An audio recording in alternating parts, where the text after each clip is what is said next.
Welcome back to Skate Talk Online. Today, reviewing the Rostelecom Cup and moving into the French International, which is the last Grand Prix of the season. So let's start off with Rostelecom. The dance competition, once again, a relatively watered-down field. This is 2 weeks in a row where we saw many teams have the opportunity to probably get a Grand Prix medal that wouldn't have been realistic in other events. Start off Stepanova, Bukin.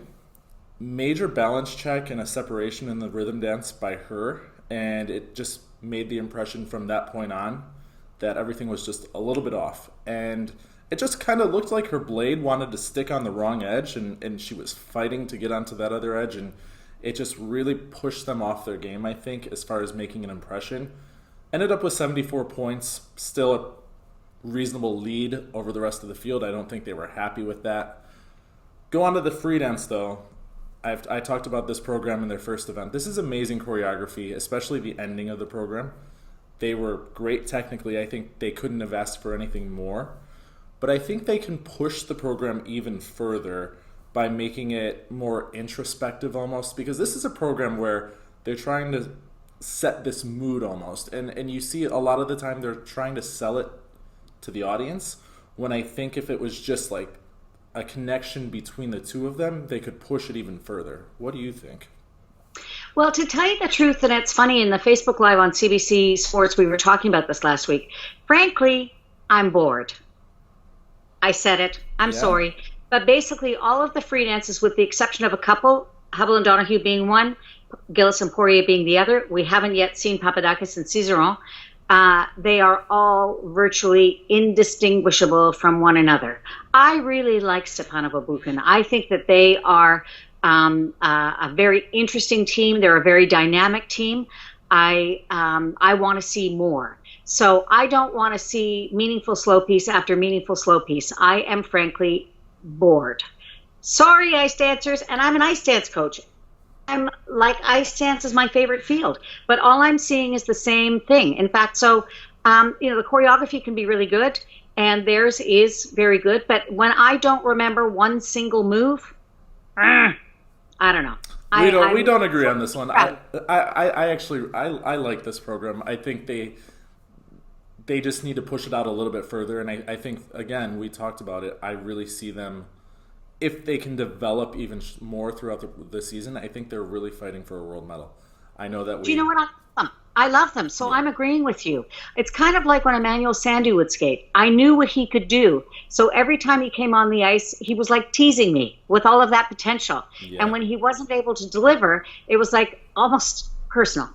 I don't mean it really, but Stepanova and Bukin, I think, are a wonderful team. I just don't, there isn't anything that makes me go, wow. I remember that, because I want you to make me feel something. It's great that I can watch it and I can go intricate choreography. I like how it connects to the music, but what was that music again? What are we trying to do here? I want more. So, and I think that they can deliver more. So for me, that's what I want. So I want to see them really go all out. I want them to be in it to win it. And right now, I feel like they're holding back a little bit, which is a shame, because, again, I think that they're an extremely dynamic team. I love watching them. I think that they're a beautiful match. They've got great lines. So just be in it to win it, because otherwise it's just pedestrian. Hurtado Kolyada ended up with the silver medal, just over Americans Carrera and Ponomarenko. What are your thoughts about these two teams? I know you really like Hurtado Kolyada. How do you think they skated here? I thought that they were good. But again, a free dance that, I don't know, what did they do? And I love Sara Hurtado. I think that she's absolutely wonderful, and I really like their rhythm dance. So I just want, from all of the free dance teams, I want you to run your own race. I want you to be who you are, not who you think we want you to be. Because I think that they're a real Spitfire team. I think that they've got lots of potential, and they've got lots of energy. So I want to see that. And I think that the ice dancers can deliver more. I think part of the problem with all of it, frankly, is the judging system. In order to get the maximum number of points, there's a sameness to all of the elements. So to find something really unique to do is very challenging, and I don't discount that at all. I think to find that difference in single skating is quite a bit easier. But in ice dance, it's really a tough order to fill, to be able to find a way to choreograph a program that delivers on all of the highest levels while maintaining choreographic interest. So I'm very optimistic about the Spanish skaters. I think that they can go further with what they're doing, but I want to see a stronger connection. I want to see more dynamic energy, for lack of a better term. And with both the Russians and the Spaniards, I want to see more of a connection. I want to believe that off the ice, there's tension. That's what I'm loving about the rhythm dance, is that dynamic in the tango that shows real tension between the partners, that kind of sizzle. So in general, I want to see connection. Connection is really the strongest word I can come up with. And I think that they can deliver it. So show me. That's all I wanted to say. I'm sorry, skaters, because I love you. But I want to say, I'm kind of feel like the schoolmistress, the principal, who could see the potential in the students. I don't want B+ when I know you could do A+. And they can do A+. One note about the Americans, too, is this is the 5th team this season that has won a medal in the Grand Prix. Ice dance is where it's at in the United States. The national championships is really going to be something, I think, especially with the Shibutanis out, with Chalk and Bates kind of questionable at this point. This leaves 2 spots potentially open, and you have maybe 5 teams that could realistically, on a good day, go right through that door. Yep. And I think I was delighted to see Carrera and Ponomarenko, because I thought that they would be what they are, which is a team full of potential. Obviously, they're still young. Obviously, they're still evolving. But I like the fact that there was great glide to their skating, and I saw that kind of connection. Yes, it's a little bit more held back because of their age. I think it takes a little bit of time to develop that kind of maturity on the ice. But I was really delighted with their performance, and so should they be. Stepanova and Bukin qualify for the Grand Prix final with their 2 wins. The rest of the teams are not in the Grand Prix final picture. Moving on to the men. Yuzuru Hanyu, again, excellent in the short program, but I saw he said he wants even more. I'm not sure what he wants, but that was an amazing performance. The free skate, we got into a little bit of detail with it in Finland. It still doesn't sell me 100%. I can see where it's trying to go, I guess. But for me, I really just don't connect to the program emotionally like I have with many of his other programs. But it's remarkable just watching, regardless of where he's at. Remember, he's in Russia, and he still has the entire audience behind him. He has Tarasova and Yagudin standing up after his skate. Everybody loves him and respects him so much, regardless of where he's at, regardless of the performance he puts out. His free skate obviously kind of fell apart at the end. What were your thoughts? Well, first of all, see, this is what I love about our conversations. You see things one way, and I don't always see them the same way. I really like the direction of this program, and I like what Shailin Bourne has done with choreographing it. And I see sort of the rise, that mythical rise of Japan. So for me, it's very interesting. I prefer the free to the short, although I really like the short. But the short program music doesn't matter when I hear it. I always think of Maria Butarskaya. So it's just kind of, if you play Love Story, I always think of Jamie Soleil and David Peltier.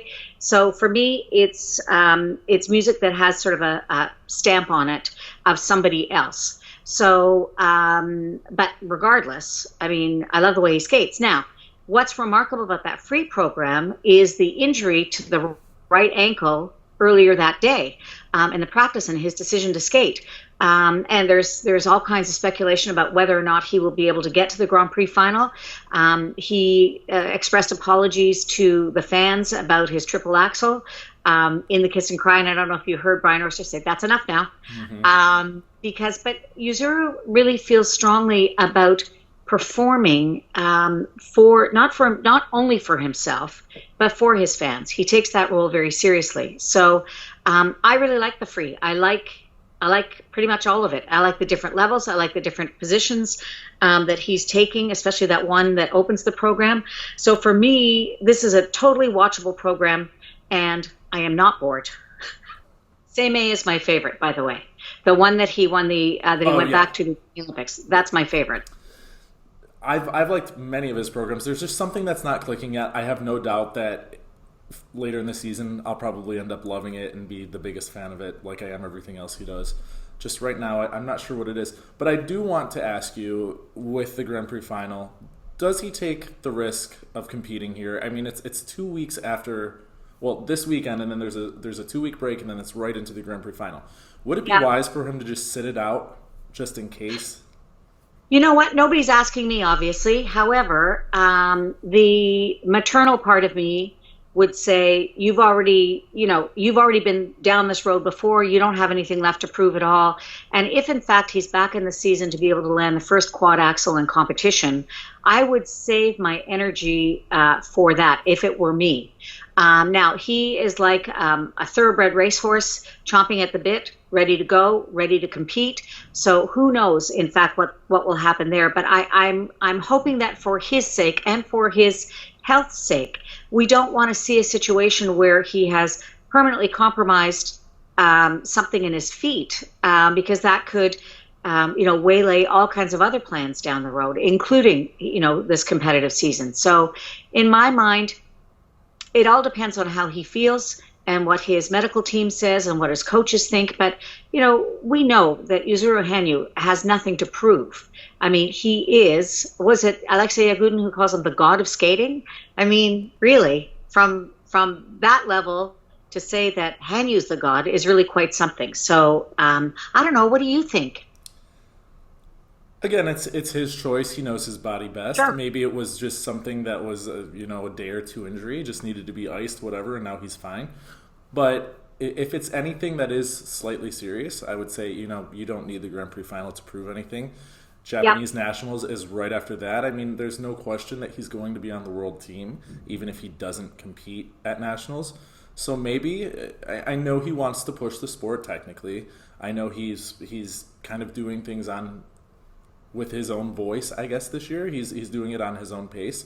So I think it would be wise if he's even at 70% or something. I think it would be wise to skip. But again, it comes down to how he feels. If he says that he feels good, then good for him. Yuzu, call us. Yeah, let us know. Second place here, surprise, Morris Kvitalashvili of Georgia. Someone for the last 2 seasons, I think we expected he would break into not exactly the top group of men, but maybe the top 10 in the world. He is coached by Tupuridze. We saw here he landed his quads in the short program, put him in really good shape for the free skate, kept it together in the free skate. He's someone he has huge quads when he lands them, huge. But he has a tendency to pop them into doubles. He has a tendency to be all over in the air because they are so big. Kept it relatively together here. No question, he was the silver medalist. What do you think about his skating? You know what? I think all of those things that you think. And it's funny, before the CBC show last Saturday, the producer and I were talking. She was asking me sort of what did I think, after the short program, who should be in the show, Mayarov or Kvitalashvili? And I said, looking at kind of all the things, I said, my feeling is that Mayarov on a good day is a bit of a wild card. And he reminds me of that childhood poem about little Miss Muffet who sat on her tuffet, and when she was good, she was very, very good. And when she was bad, ooh. So Mayarov can be a wild card, and he was in this event. And I felt that under the guidance of Tupuridze, it's a work in progress, obviously, and it's taken Maurici a little bit of time to land here, but I think he likes the feeling of a solid performance earning him a solid medal. So I think we're going to see more and better from him. It's been a little bit of time, you're right, to get it so that he exhibits a strong free program, but strong free program he did. The free program actually was probably my favorite program that he's done. I thought it was more complete than some of the other things. Last year he had kind of this medley of current rock songs. I didn't think it really went anywhere.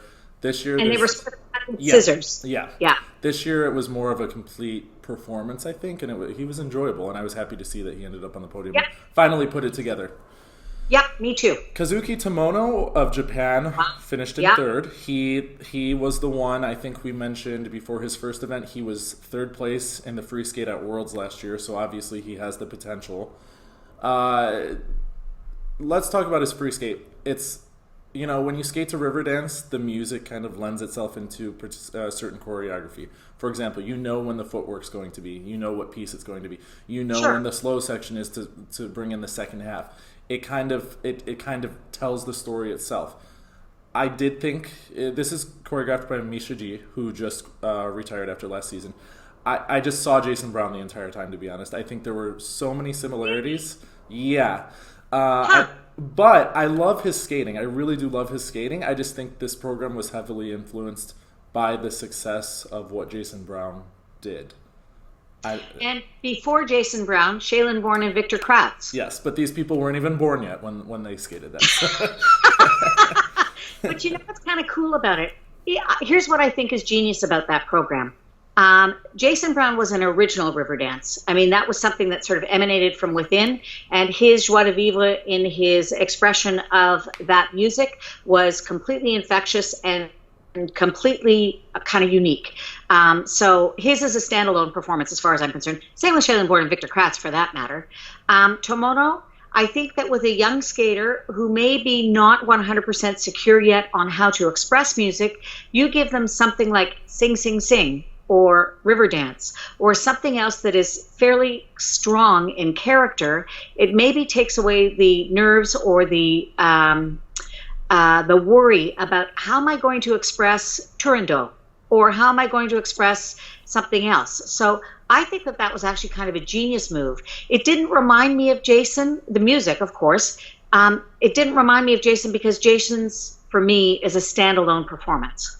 So there are certain Riverdance programs that come out of nowhere. Listen, Cheng Jiang Li, 1999, Four Continents. Look it up. It's fantastic. I remember he did Riverdance as well, yeah. I know. It was great. So I think, and it's funny, you made an interesting comment about, when the footwork's coming, when the whatever, when the slow piece sort of introduces the second half. I think that well-cut music, this is what choreographers tell me too, that well-cut music tells them where to put things anyway. So, the meaningful slow part, that's where you're going to have the Ina Bauer. The zippy part, that's where you're going to have, a footwork sequence. So this is like a dramatic boom. That's where, the triple axel is going to be, or the quad. So I think that music gives cues in terms of good choreography, which is why we like seamless choreography, because they're married so well. You know what I mean? They're integrated so well. So I thought that for somebody who's trying to make their name, to take one part of it out of the equation in terms of really having to stretch and figure out how to convey a style or a character that maybe is beyond him at this point, I thought that was genius. Way to go, Misha. I thought it was a good program too, and I think I respect so much about all of the Japanese skaters. I'm a huge fan of all of them. Tomono's no different. He has the traits that most of them have, the deep knee landing, the beautiful edges. I do agree with you. If you're going to give someone that maybe isn't the most outgoing skater, if you give them a piece that really pushes them and gets the entire crowd behind them, then good for them. And he did that, and he skated very, very well. And I think we talked about that third Japanese spot.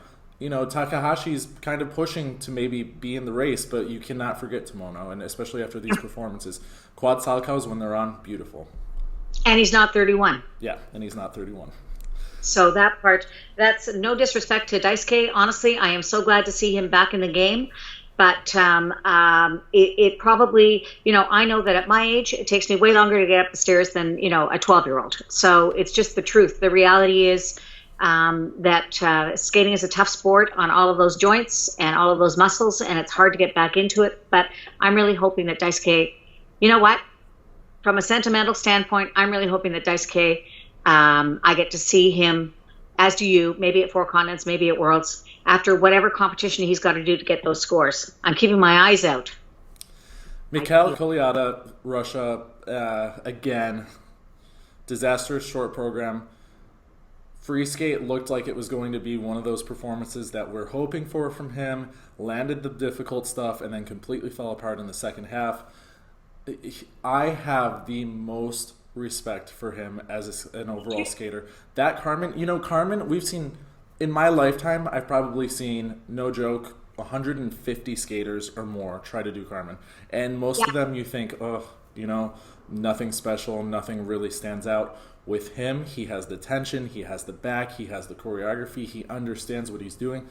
This could be one of the best Carmens we've ever seen, but he needs to stop. I mean, it's easier said than done, but he needs to figure out where that problem is technically. And I don't know if it's a mental thing. I don't know if it's the way he trains. You see, like, he landed a beauty of a quad salchow, did a quad toe, triple toe right after that. And then on the easier jumps, the triples, he was singling, doubling them. What do you think the problem is? I don't know. What I'm hoping for, what I hope it isn't, is an injury. That's what I hope. So I'm hoping that, that it's just a question of, a bad day at the office. Kolyada is, you're right, he's regal in his bearing on the ice. He is so dramatic in the best possible way. Some people tell me sometimes it's a question of just rejuggling the elements. Sometimes it's a question of not having quite enough speed or quite enough of the correct direction heading into a jump that throws them off, that throws off their timing. So maybe it's just a question of sort of like shuffling the deck again, leaving the two quads at the beginning of the program, but then maybe figuring out if there's a different way to sort of manage some of those other elements, because it doesn't make sense that a skater of that caliber would be singling or doubling jumps when we know full well that, he has effortless jumps to his credit. So maybe it's just a question of that. Maybe it's just a bad day at the office. And I hope it's just that, because those things are easier to manage. And I really do want to see him. I mean, I'm such a fan of the sport in general that every time I sit down to watch skating, it's kind of like I pinch myself. I can't quite believe that I get to do this and pay attention to one of my very favorite things in the whole world. And he is a wonderful skater. So fingers crossed he can get it together. Keegan Messing came into here with a silver medal already, with a great chance of making Grand Prix final. 5th place here. It's very unlikely that he makes it. However, with Hanyu's situation, he might find himself, if he is the first alternate, he could potentially get into the final. Short program was not what we expected from him. He had a lot of difficulty with everything. Free skate I didn't think was that bad. The mistakes he did make were severe mistakes, and that's why he was not able to move up very much. Yeah. Do you think the pressure was on him, knowing that, potentially a 4th place even here, one more spot higher, and he would have maybe made the final? Well, the interesting thing with that, Kurt Browning said in our Facebook Live a very interesting point, and he said the bad news is that he didn't have a very good outing. The good news is the mistake in the short and the free were the same, so it only means one mistake to fix. I think that Keegan's jumps and his technical ability and his spins, those are the things that have put him on the map. So he is, a charming skater. It's infectious, the good mood that he brings to you to watch. But I think that his strong suit is the technical side of his skating. So if that fails him, then that makes him vulnerable to scores that maybe wouldn't be what he was looking for. Do you know what I mean? So I don't know what the problem was. I just know that he's typically a consistent skater. So again, maybe just a bad day at the office. I'm not sure. But a shame. Yeah. Let's move on to the pairs. This again was a weaker field. Tarasova and Morozov, your favorites for world champions this year. Yep. A short program again, and this is something that we can go back to Tomono and use this example. For me, he is not an expressive skater at all. And I think when they're giving them, I love them, by the way. I think that they are beautiful, beautiful technicians, and I think they understand the beauty behind pair skating. However, when you're looking at the performance, he just doesn't understand it, and they keep going this direction of having upbeat rock or kind of faster paced vocals, and he just doesn't know how to sell it. And then you go to the free skate where it's the slower, more traditional, something that we would expect more from them, And even if he doesn't present himself well, the music kind of can say, okay, they're angsty, they're dramatic, and that kind of works with him. So I don't really understand the choice of the short program. I think he looks extremely uncomfortable. I just wish he would break out of his shell. I wish someone would say, hey, you guys are going to possibly be world champions this year. Think about that and really just enjoy what you're doing. And for me, he just looks like he's very uncomfortable. Well, last year they looked like their mother was making them skate to the music, which was, honestly. And this is a team that is, again, regal in terms of their bearing. They're just beautiful to watch. So I agree with you. The free program works better for them than the short. However, if I was getting ready and thinking about, what are we at? 3.5 years now down the road? Not even. Maybe to learn how to express something differently is not a bad tool to have in your toolkit. And I think that this program, although it's not 100% comfortable, I applaud them for doing something different, kind of in the same way that I applaud Medvedeva for not skating to a story, but rather to skating to a genre of music. That's new for her, and it requires some adjustment in how you see the program and how you see yourself. So I know what you mean, and if they could only ever skate to Giselle or Swan Lake or Romeo and Juliet, I'd be happy. But they need to also stretch. A skater's career goes beyond the competitive realm to show skating and to other things. And if you can only do slow, meaningful ballet, angsty, whatever, kind of music, your shelf life as a potential show skater down the road is going to be limited. So it's not comfortable, you're right, but maybe with enough repetition it will become comfortable. Della Monica Guarise of Italy, 2 silver medals now. They are in the Grand Prix final. Looked much stronger here than they did in their first event. I don't know what it is about their free skate. I don't know if they're 100% trained. But we go back to Kolyada, and you said, maybe it's a choreographic thing, that maybe he's missing these jumps because of the way the program is set up. One of the big notes that I had about Della Monica Guarise, their free skate, they go into those triple toes after some choreography, and they have 0 speed. No speed at all. And we saw they made a mistake here. If I were them, if I were their choreographer, I would consider maybe taking out a little bit of that choreography or switching it around so that they can go into these jumps with speed, because I don't see them landing those jumps anytime soon if they keep it in that same pattern. Yeah. Overall, the program, the free skate, is the more interesting program for me.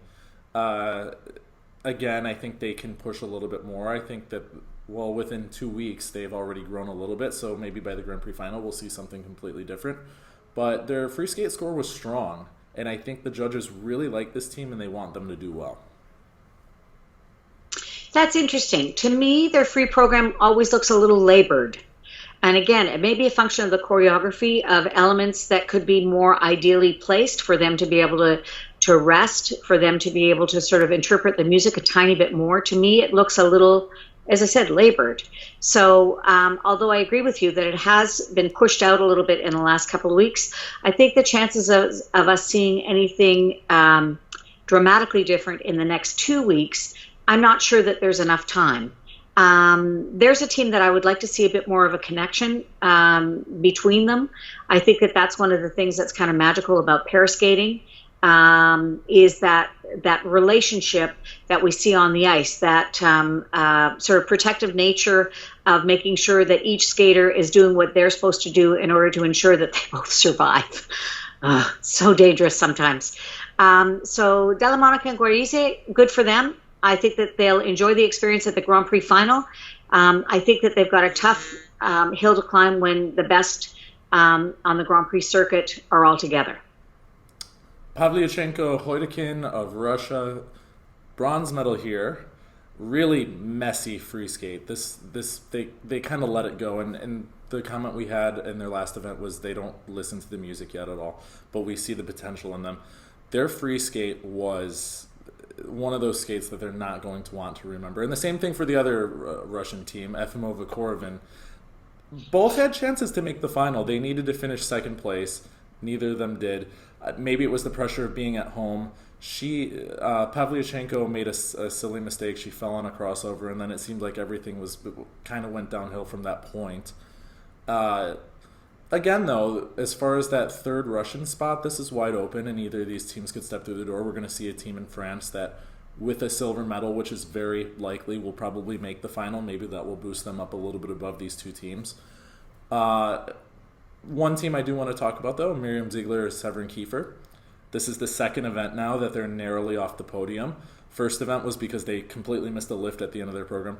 This one, week short program, strong free skate, and I don't know if I didn't notice this in the first event or if this is new, but on the throw triple Salchow, she actually puts her hand over her head. She does a tonal variation, and I don't think I've ever seen that. Well, we saw it with James and Cyprus. They tried it with the Lutz, but I don't think I've ever seen just the tonal variation with one hand on a throw, so it was kind of cool. She didn't land the jump very well. She put her foot down right away. I'm sure the balance is all over the place, but it was something different. And I like their Adele free skate. I think they're a team that is, pushing to potentially be top 10 in the world. Maybe that 10th place is a possibility. They just need to put it all together. I agree with you. I agree with you on everything. I think that the Russian team that is sort of my favorite, my favorite next tier down is Efimova and Horovin. I like them a whole lot. I think that she's a real firecracker. I think Pavlyuchenko and Hodekin, I thought that they were better than they were in the first event, but still not strong enough. Still not delivering on the potential that I saw on YouTube. So I'm looking for them to really push it out. As far as the Austrians are concerned, I think that I'm talking about Miriam and Severin. I think that they are experimenting a little bit, which I like to see, but you're right. On the day, they have to be able to deliver on all of the things that they're trying to do. Kane and Leduc came into this event also with a medal in their first event. A mistake we never see. I'm sure they would tell you they've probably never done it in practice, if maybe one time at most. Her toe pick went in the wrong way right before the throw in the short program. Didn't even get up into the air, so that element becomes obviously a zero. You can't retry it because the intention was to start. It's already started. Yeah. Yeah. So lost a lot of points there, found themselves in 7th place. Free skate, I think that unnerved her a little bit. She is technically usually very strong, and we saw little mistakes throughout from her. I know they're disappointed. I know they wanted to win a medal in every single event this season leading up to the World Championships. They're not in the Grand Prix final race. But what can they learn from this silly mistake? What is there to learn?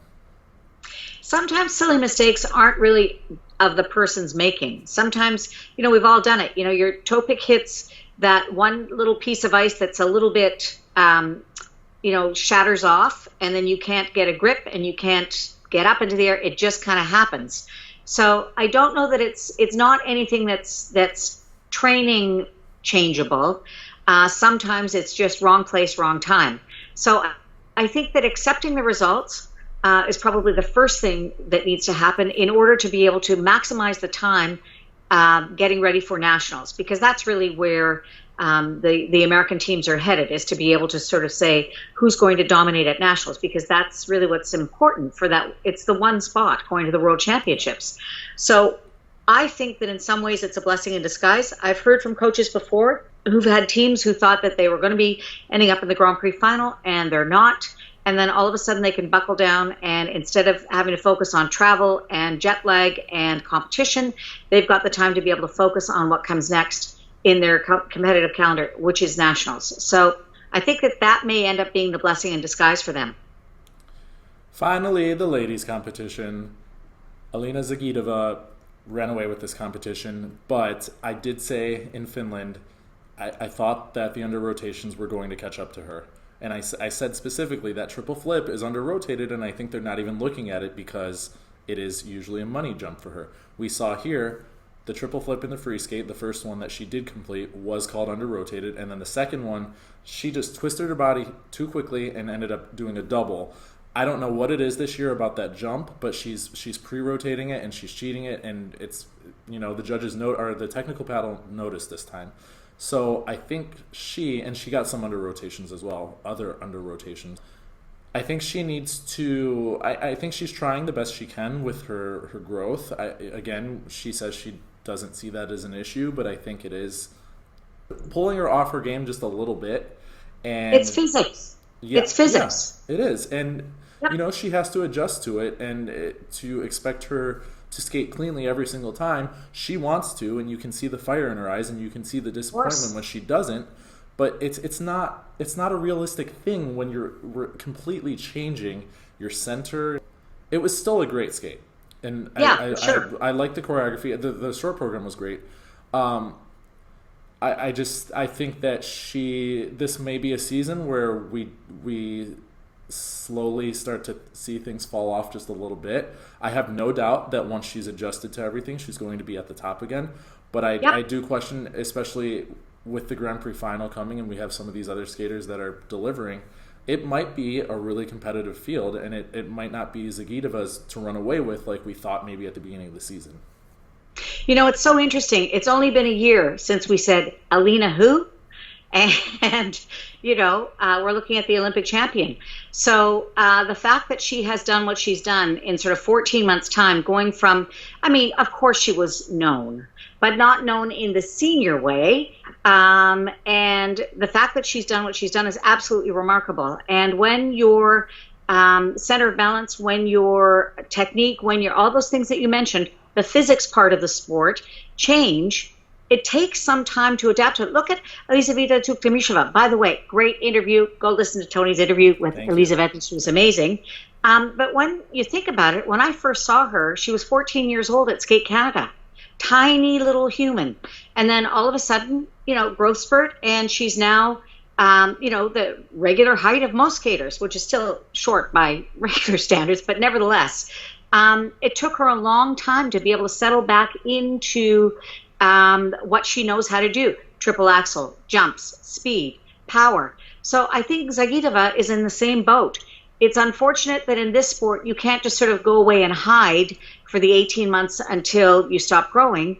You're actually growing, in front of everybody. So my money's on her, though, because that's where competition really happens. The physical part will get sorted out. She's with a team of coaches that is legendary, and she's got it up there. So I agree with you. And the thing about her is we see skaters that completely fall apart when they start to grow, and they never come back. And she's 80, 85% of the way there still. It's just cleaning up the technique, learning how to, rotate on her new body, essentially. And once she does that, I think she's going to be fine. Because everything feels different. If you can remember, when you were, let's say, 10, 11 years old, a spin felt a certain way, a jump felt a certain way. And presumably, although we've not stood back to back, you're taller than you were when you were 10 or 11 years old. It felt completely different. Yep. So getting used to the new normal, that is going to take some time. And it happens in every kind of performance sport or performance art. It's just a different way of moving and a different way of sort of presenting yourself. And again, my money is eventually on her. It may not be this season, but she's doing pretty well so far this season. Sophia Samodurova, also of Russia, silver medal here. She is in probably a three-way fight to get that last spot for the Grand Prix final. Skate America, we saw her win the bronze medal. She came out with this fearless attitude, this really spunky attitude. Not the most refined skater by any means, but she is the exact opposite of someone like Vladimir Morozov. She is completely into the performance, and she's singing along with the lyrics, and she has a lot of fun. Her technique is kind of rough. You said she reminded you of someone from long ago that kind of used their upper body to whip into the jumps rather than having a solid technique. There's no taking away, though, that I think that she is also very much a perfectionist, and I think she's very hard on herself, even with the smallest of mistakes. And I think that's going to serve her very, very well. Yep. I agree. You know, she pushes herself and she wants the best. She doesn't go out there and say, oh, I hope it goes well. She has the expectation that she's going to land everything every single time. We will potentially see her in the Grand Prix final. So this becomes a race to who can make a name for themselves before Russian nationals. And someone like Samodurova, this would be a huge boost to her, I think, going into that event. Samodurova, I agree with you. I love her charm. I love her sort of youthful energy. I would, over time, like to see a bit more refinement, certainly in terms of body movement. I find her to be sort of very hyperextended in the way that a gymnast is. So I'd like to see a bit more softening of, the arms, a bit more use kind of that middle to upper back, because I find that she's just a little bit taut. There's a good word. But good for her. I mean, seriously, good for her. And what I like about her, you bring up an interesting point. I think many skaters feel that they go out and they take that opening position and they hope the skating gods are kind, as if the sureness of a performance is bestowed upon them. She is the sort of skater who makes me believe that she feels it's from within. It is not placed upon her. She is the person who's in control of that. And that is a very, very important skill as a competitor. So it is going to be interesting to see who fills out that last little bit of available real estate at the Grand Prix final for the women. Eun-soo Lim, competing 2 weeks in a row. She comes away with a bronze medal here, moving up from 6th place in the short program. Much stronger in the free skate here than we saw her in Japan, and it was a much tougher field in Japan. She reminds me of a young Michelle Kwong, circa when she was first starting, when she had that transformation in the beginning of the season, 1995 into 96. Lim moves very similarly to Kwong, I think. She has this rare understanding of the music. She has this rare, beautiful, not a finger is out of place. And I think once she cleans up the technique and once she becomes more confident, I really think she is the skater of this group that we need to watch out for, to say, hey, she is potentially going to be the best in the world. She's still very young. I love her. But I think that there are so many good women in the field now, it's hard to distinguish yourself from one another. I remember the first time that I saw both Mao Osada and Yuna Kim. For me, at the time, there were those two and then everybody else. I think now everybody's sort of clumped. Like there's so many good ones that it's hard to know, and it depends on the competition and it depends who's doing what. And that so many of the women have great technique, great physical ability, as well as wonderful expression. So I think that she's able to straddle both those areas, and I think that that's going to stand her in good stead. And as I said, it's an exciting time for women's skating, I think, because there's so many different strong characters and so many different strong skaters that it's kind of fun to watch. Alexia Paganini from Switzerland came into here. A lot of people probably don't know as much about her. She skated clean short program, put herself in 3rd place, surprised everybody. Kept it together in the free skate, landed everything that she was supposed to land. Not the technical content that was going to keep her in contention, but she did come within 3 points of being on the podium here. And we previewed this event and said, the depth of this field is actually very, very strong. Didn't live up to that, but for Paganini to finish 4th, and you saw how happy she was in the kiss and cry with that 4th place. She really did not expect this. She kept it together. She scored 119 in the free skate, which is far and away higher than she's ever had. What do you think about her skating, and what do you think she needs to do to move up? I think that, again, it is such a competitive field that I think that the only thing you can do is be the best version of yourself. You can't chase anybody else. You can't be all of a sudden working on triple axels because it's outside of what your ability is. I don't know if it is for her, but I'm assuming so. So your best defense is a strong offense, and the offense is being the best version of yourself, making sure that you're clean, making sure that wherever you can pick up points, let's say in the program components, that's where you do it, because it isn't always just one on the technical side. There is that whole program component side. So that would be my strategy for her. One thing I noticed too, she started her free skate with a beautiful triple Lutz, huge jump. She does not repeat the jump. That kind of made me question, she could potentially put more technical strength into her program, and she's capable of it. So moving forward, maybe that's something that she should think about. Yeah, but as again, I said, best version of herself. 4th place here. She skates again next week. Yeah. With a win, she would be in the Grand Prix final. That's a lot to ask, but she still is mathematically in the race. The Japanese skaters here, really disappointing. All of them kind of had a rough go in the short program. Mako Yamashita, who narrowly lost the gold medal at Skate Canada, finished 7th place here. She's no longer in the Grand Prix picture. Yuna Shiraiwa was the best of the three. Still not quite at the level that we would hope. She's prone to under rotations. She finished 5th.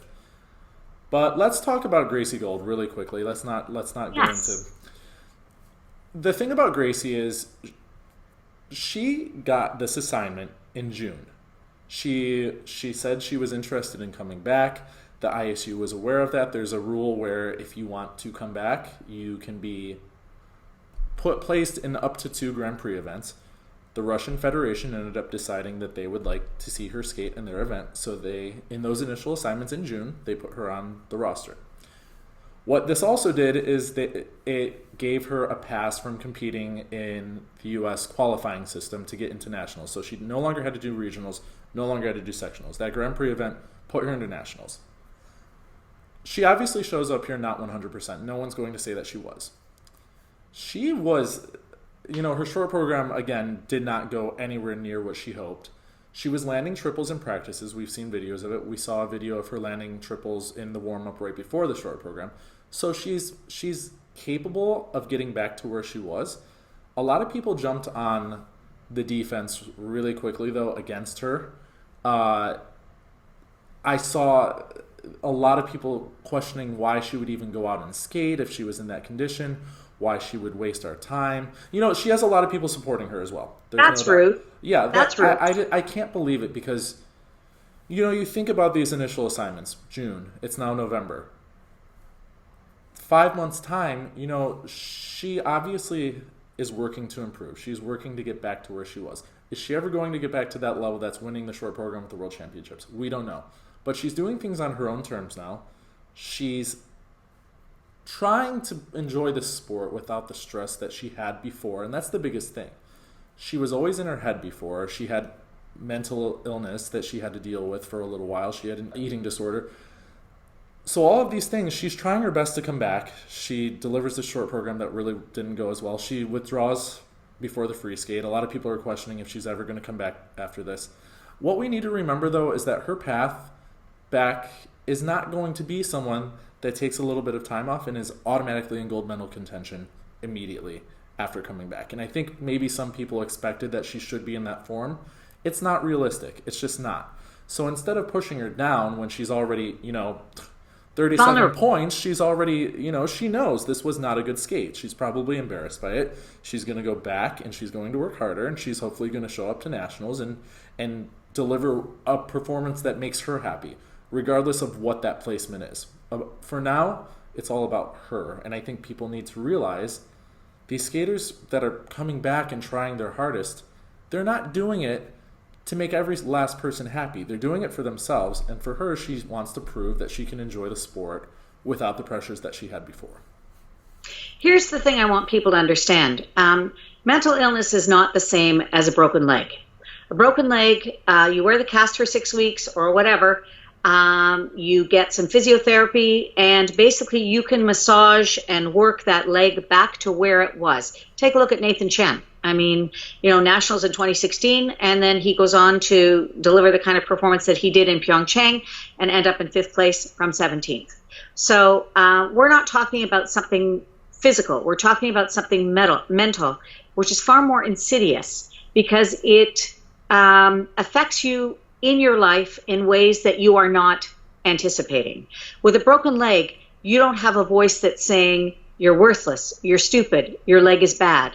With mental illness, you do have that kind of voice that says you're worthless, you're stupid, you're not worthy. How do I know? Because I suffer from PTSD. So anybody that wants to take on Gracie Gold, you come through me first, because what she's done is remarkable. The fact that in 4.5 months' time, she's gone from being given an assignment to actually showing up on the ice with all of those people watching, she is my hero. And she should be everybody else's hero, because not only did she do that, but she did that under the glare of a very unforgiving spotlight. She also did it in such a way that for many people who are out there struggling on their own, in their own way, they got a chance to see that, yeah, it's not perfect, but it's possible. Progress is possible. So you know what? Love to you, Gracie Gold, because you are a remarkable example out there in the world for people to see that you get to choose what your life is all about. Nobody else can choose it for you. So anybody who wants to say anything about it, shame on you, because you know not the darkness that she has endured. That's what I have to say about it. Perfectly said. I really hope that everyone just understands that sometimes these skaters aren't competing for the medals. They're competing for their own personal reasons. And, you know, if you were almost the best in the world at one time and you're trying to come back, you look at the sport a completely different way. There's different expectations. And we need to get in that mindset that 7 triple programs right now are not going to be a thing for her. But what she does do, every little step that she comes back, good for her. Exactly.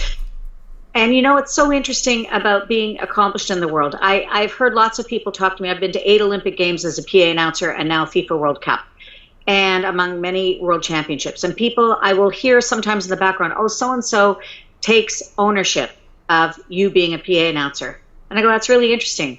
The only person who gets to take ownership of what I've accomplished in that realm, thank you very much, is yours truly. The only one who gets to own Gracie Gold's accomplishments are Gracie Gold.